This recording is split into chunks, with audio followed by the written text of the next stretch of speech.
recognize the gentleman from Florida, Mr. Bilirakis, for his 5 minutes of questions. Thank you, Madam Chair, again for holding this hearing on biomedical research and innovation in the future of personalized medicine. So very important. I've said before that data drives decision-making, and I think the panel would agree that we should continue to focus on generating quality data in order to make advances in biomedical research and quality evidence-based decisions. This is indeed a key part of the puzzle to translating basic research into breakthrough cures. With this said, I'm disappointed that the Biden administration decided to repeal the Medicare coverage for innovative technology, or the MCIT rule that provides our seniors with access to breakthrough devices. We created the FDA Breakthrough Device Program to allow for a priority review process for groundbreaking breakthrough technologies that have no approved alternatives, offer significant advantages to the existing options, or availability of which would be in the best interests of our patients. I applaud the FDA for setting up a rigorous pathway to ensure these medical devices, the device technologies, are safe and effective upon approval.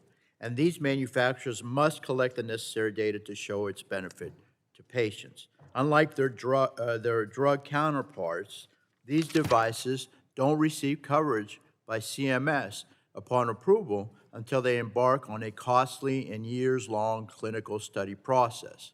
By contrast, the MCIT rule allowed for temporary national coverage under Medicare, during which FDA continues to collect data and conduct its post-market surveillance requirements.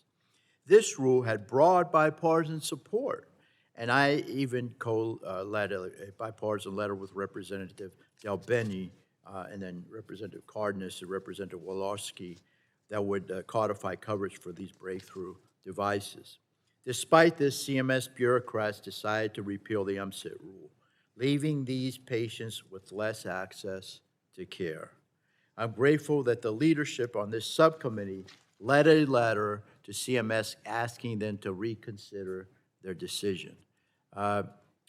Dr. Abernethy, you mentioned in your testimony the importance of longitudinal post-market monitoring of medical products to ensure we are establishing evidence-based decisions.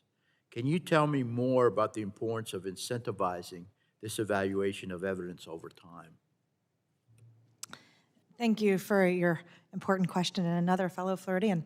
I really think that one of our core tasks as we encounter not only breakthrough devices, but other interventions that can impact health and personalize our care is that we continue to evaluate how medical products perform across time, and we generate the data sets needed for that data-driven decision-making.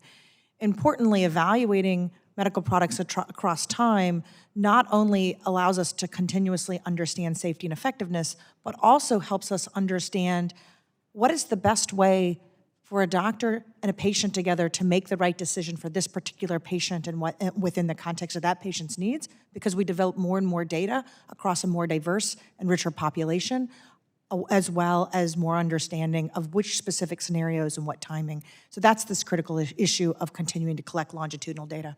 Thank you, makes sense.